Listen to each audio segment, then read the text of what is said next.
Auzubillahi minash-shaytanir-rajim. Bismillahir-rahmanir-rahim. Sallallahu alayhi wasallam.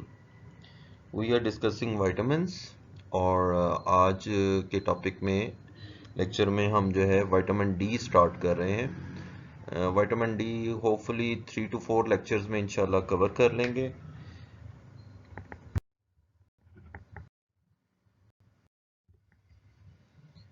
Okay, vitamin D जो है, जैसे हमने प्रीवियसली भी डिस्कस किया था कि जो इनकी जनरल नेमिंग है या क्लासिफिकेशन में है वो ए बी सी डी और विटामिन के हिसाब से चलती है, जबकि इसका जो केमिकल नेम है डेट इज कोली कैल्सीफिरोल।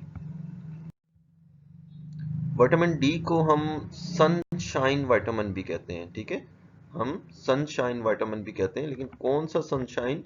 जो कि आपका डस्क और उसमें ये बॉडी खुद कैपेबल है बनाने की।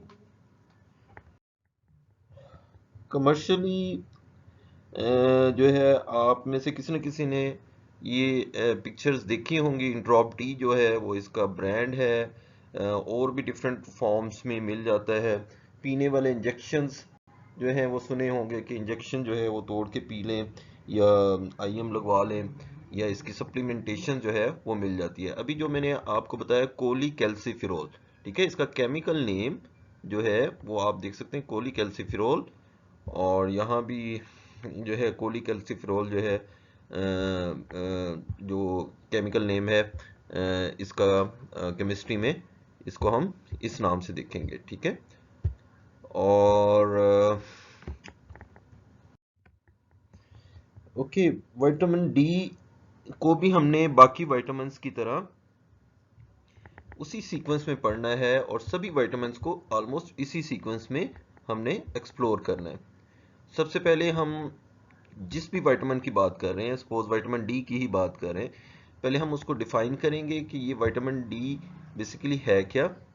फिर उसका मेटाबॉलिज्म, यानी कि उसकी सोर्सेज से लेके उसकी एब्जॉर्प्शन और उसकी बॉडी में जो एक्टिव साइट है जहां उसने कोई फंक्शन परफॉर्म करना है, वो सारा उसका प्रोसीजर हम मेटाबॉलिक देखेंगे। थर्ड, हम जो एक्टिव साइट है और वहां जाके जो प्रिंसिपल फंक्शन वो परफॉर्म कर रहा है, जैसे इसके लिए कैल्शियम होम्योस्टेसिस है प्रिंसिपल फंक्शन में, तो वो कैल्शियम होम्योस्टेसिस किस मेथडोलॉजी के जरिए परफॉर्म कर रहा है। विटामिन डी की डेफिशिएंसी की वजह से क्या क्या किस्म की डिजीजेज हो सकती हैं, एक पूरा टॉपिक है न्यूट्रिशनल डिजीजेज का, जो कि आपके न्यूट्रिशनल ओरिएंटेड डिजीजेज हो सकती हैं। तो इसकी डेफिशिएंसी की वजह से क्या क्या डिजीजेज हो सकती हैं ये भी हम देखेंगे। अगर इसकी टॉक्सिसिटी लेवल है, ठीक है, जो कि इसके हैं, तो उसकी वजह से क्या इश्यूज हो सकते हैं, ये भी हम अपने इस लेक्चर में या विटामिन डी के टॉपिक में इसको कवर करेंगे। सबसे पहले vitamin D, define vitamin D, ठीक है। इससे पहले भी हम ये देखेंगे कि ये बजाते खुद क्या विटामिन है कि नहीं है।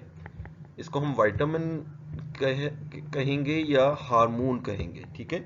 और ये आपकी हार्पर की ही एक सब हेडिंग है कि विटामिन डी के ऊपर बहुत ज़्यादा डिबेट या बहुत ज़्यादा कन्फ्यूजन होती है मुख्तलिफ जगह के ऊपर। इसको मुख्तलिफ जो है वो कैटेगराइज किया गया है कि कहीं इसको हार्मोन के तौर पे कैटेगराइज किया है, जस्ट लाइक इंसुलिन और थायराइड, TSH और T34 इस तरीके से।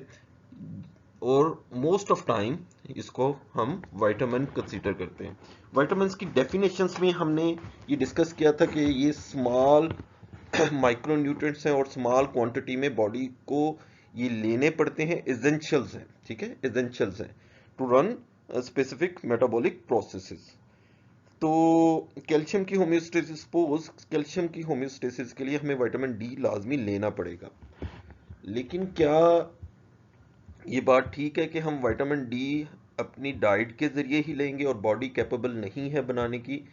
तो इस मामले में, विटामिन डी के मामले में, ये बात पूरी नहीं उतरती एसेंशियल की। इसलिए इसको सब एसेंशियल या सेमी एसेंशियल विटामिन में हम कंसीडर करते हैं, क्योंकि बॉडी कैपेबल है विटामिन डी बनाने की। इस वजह से भी इसको सेमी एसेंशियल या हार्मोन कैटेगरी में डाल रहे हैं। दूसरा कि हार्मोन कैटेगरी में हम इसको क्यों क्लासिफाई कर रहे हैं, 2 से 3 रीजन है। सबसे पहले ये स्टीरोल ग्रुप का मेंबर है, ठीक है। और स्टीरोल ग्रुप क्या होता है, ये सब ग्रुप ऑफ स्टीरॉयड ग्रुप्स हैं, ठीक है। बेसिकली स्टीरॉयड अल्कोहल है।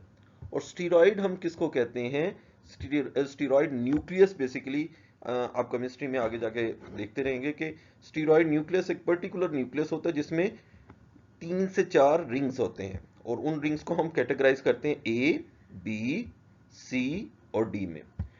तो विटामिन डी में स्टीरोल ग्रुप होता है, यानी कि स्टीरॉयड न्यूक्लियस होता है फर्स्ट, ठीक है।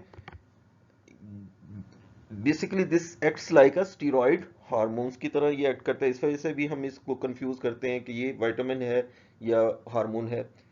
सेकंड, बॉडी अपने अंदर इसको सिंथेसाइज कर सकती है, ठीक है। बॉडी अपने अंदर इसको सिंथेसाइज कर सकती है। वो सिंथेसिस कैसे होती है ये हम आगे जाके अगले लेक्चर में देख लेंगे, लेकिन मेन बात ये है कि बॉडी इसको सिंथेसाइज करती है स्किन में, और ये यूज होता है लीवर, किडनी और बाकी टारगेट टिश्यू में, इंटेस्टाइन में और मल्टीपल और जो बॉडी की साइड्स हैं, यानी कि इसकी सिंथेसिस एक पॉइंट के ऊपर होगी और इसकी यूटिलाइजेशन दूसरे पॉइंट पे होगी। Just like your thyroid stimulating hormone या T1, T3, T4, कि वो आपका थायराइड ग्लैंड सिंथेसाइज कर रहा है, लेकिन आगे जाके वो यूज कहीं और हो रहे हैं। हम इसको फिर विटामिन क्यों कहते हैं, क्योंकि बेटा skin is not a gland, ठीक है। स्किन कोई ग्लैंडुलर पार्ट नहीं है जिस वजह से हम कहेंगे कि ये इसको जान ही छुड़ाएं, इसको हार्मोन बनाएं। तो ये स्टिल एक डिबेटेबल चीज है। जो थर्ड रीजन है इसको विटामिन कहने की और हार्मोन कहने की, उसके मल्टीपल फंक्शंस हैं, ठीक है।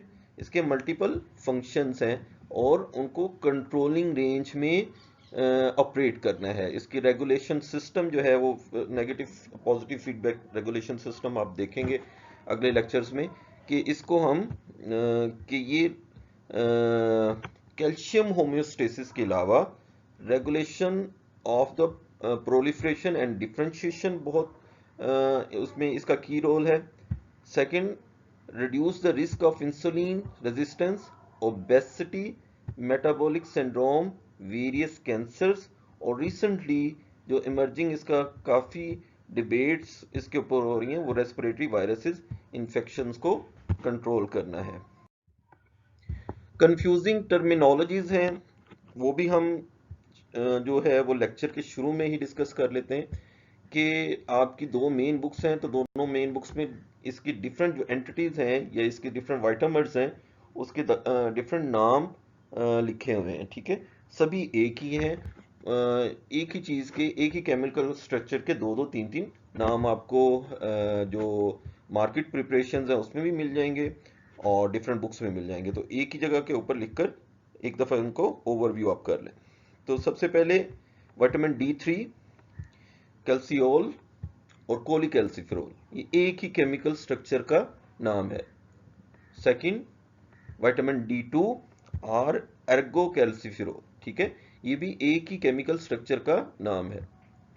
थर्ड, कैल्सीडायोल, R25 हाइड्रो कोलिकैल्सिफेरॉल, R25 जो अगेन प्रेजेंटेशन में इसको इसी तरीके से लिखा हुआ है, लेकिन अगर बोलना पड़े तो 25 हाइड्रोक्सी कोलिकैल्सिफेरॉल ये भी एक ही स्ट्रक्चर का नाम है। जो इसकी सबसे एक्टिव फॉर्म है, ठीक है, जहां ये विटामिन डी के तौर के ऊपर या उसके फंक्शंस परफॉर्म करता है, दैट इज कैल्सीट्रायोल, ठीक है, कैल्सीट्रायोल। इसको हम 125 हाइड्रो कोलिकैल्सिफेरॉल, और उसको रिटन फॉर्म में 2 से 3 तरीके से हम इस तरीके से लिख सकते हैं। तो अभी तक हमने विटामिन डी को एक्सप्लेन करें कि व्हाट इज विटामिन डी, इधर इट्स हार्मोन और विटामिन, और इसकी कंफ्यूजिंग टर्मिनोलॉजीज क्या हैं, इसको हमने डिस्कस किस तरीके से करना है। तो इसी सीक्वेंस में हम इसके सोर्सेज को देखते हैं, ठीक है।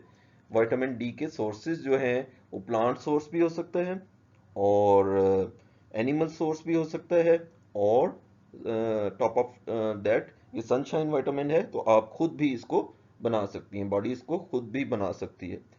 तो जो इसके प्लांट सोर्स हैं वो उसको एर्गो कैल्सीफेरोल का नाम से देखा जाता है, या विटामिन D3। अब इसमें लेकिन ये बात इधर याद रखने वाली, जितने भी प्लांट सोर्स हैं वो इतने अच्छे सोर्सेज नहीं होते, ठीक है। इसलिए वेजिटेरियन जो हैं वो विटामिन डी, और अगर वो सन बाथ नहीं ले रहे तो विटामिन डी डेफिशिएंसी में हो सकते हैं।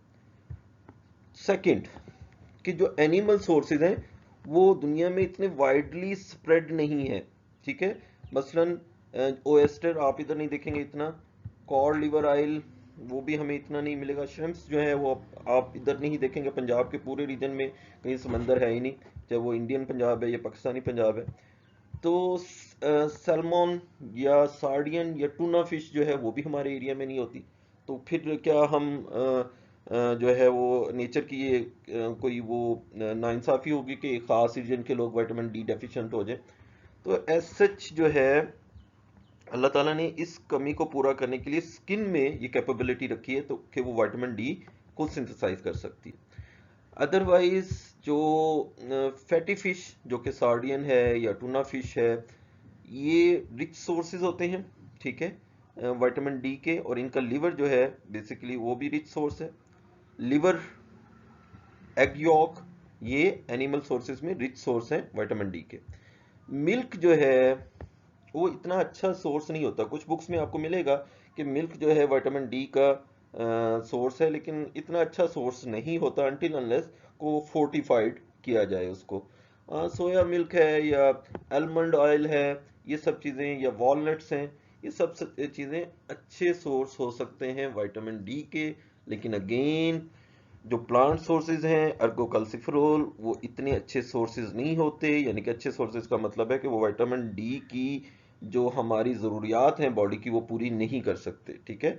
आपको एनिमल सोर्सेज या फिर अपनी स्किन के ऊपर डिपेंडेंट होना पड़ता है to avoid vitamin D deficiency. तो पहला लेक्चर विटामिन डी का हम यहीं ख़त्म करते हैं, और नेक्स्ट लेक्चर में फिर हम इसका जो है सिंथेसिस फ्रॉम द स्किन जो है वो डिस्कस करेंगे।